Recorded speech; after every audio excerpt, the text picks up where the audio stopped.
today I wanted to create a really bold look for you. I feel like lately I've been living in neutrals, whether it's on my eyes or on my lips, so I wanted to go back to a look that I used to love wearing back in the day. I did try to stick to one palette, but I couldn't really because there were no transition colours in the Urban Decay Electric palette, and I really wanted to use the pinks and the purples in here, so I did have to use my Tarte Tartelette palette. But having said that, I used to do this look with MAC eyeshadows, I've done it with MUA ones, I've done it with so many different types. As long as you just have a few transition colours, a few different shades of pink, purple and black, well, just a black, then you can recreate this. But if you want to see how I did this, then please keep watching.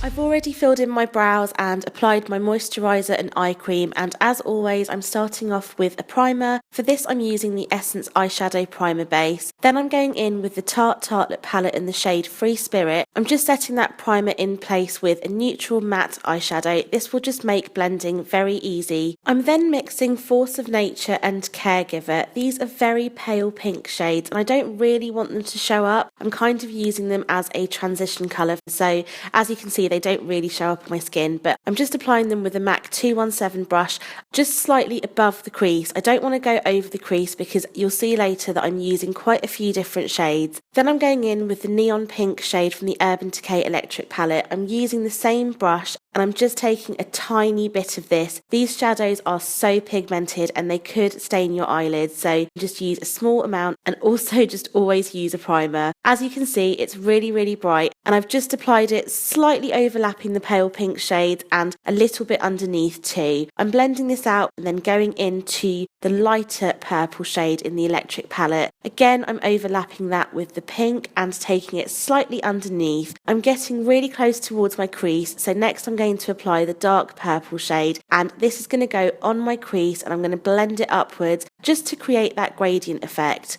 I'm then going back to my Tartelette palette and taking that dark purple shade, I think it's called Bombshell, and I'm just taking that over the other purple and again blending it upwards. Now these shadows are right up to my crease, so I didn't start too high up, but they all kind of blend down into the darker shades at the bottom. Going in with a black gel liner, this is by Maybelline. I'm taking it on a flat synthetic brush and I'm applying it all over the lid. I'm not taking it as high up as the crease and I don't want too much product, but this is just going to make the black shadow that I place over the top even blacker, and I'm just leaving a tiny gap between the liner and the purple shade. Next I'm just tight lining with my Lancome waterproof eyeliner pencil, and then I'm going back into the Tartelette palette and taking the black shade. I'm just setting that gel liner with the black just to intensify it a bit more, and then I'm going to blend out the edges using that dark purple shade Bombshell. This is just going to go in that little gap that I left between the purple and the black, and I just want to make it look as seamless as possible so that I don't have to keep going back and blending. I'm then going to apply my eyeliner just to fill in any gaps between the shadow and my lash line. I'm going to put lashes on with this look, so I'm just going to curl my eyelashes while I wait for the glue to dry and put on a thin layer of mascara. This is the Maybelline Lash Sensational mascara, and then I'm going in and applying my false eyelashes. I cleaned up any fallout underneath my eyes and went in with my MAC Fast Response eye cream, followed by the Prep and Prime in Peach Luster. I'm just using this to colour correct around my mouth and underneath my eyes and blend it out with a damp sponge. Then I'm going in with my Cargo Liquid Foundation. I wear this in the shade F50. I'm just going to apply it using a damp sponge again. Then I'm going in with the Makeup Forever HD Concealer, I think that's what it's called.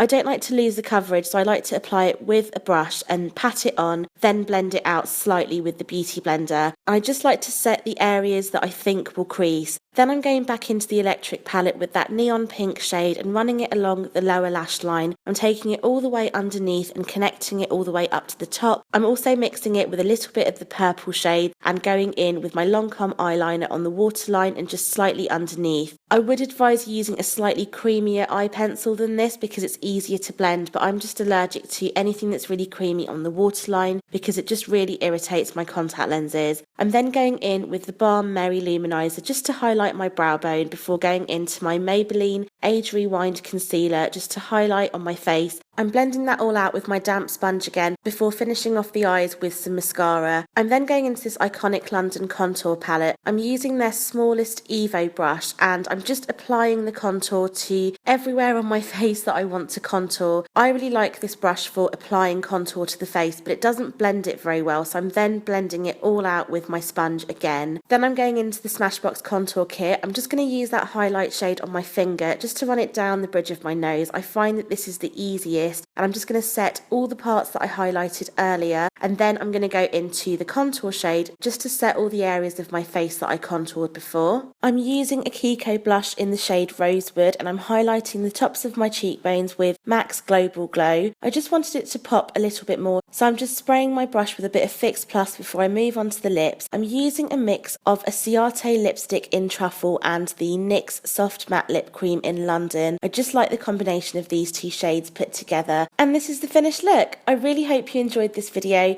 Please give it a thumbs up and hit that subscribe button. It would mean so much to me. But thank you so much for watching, and I'll see you next time. Bye!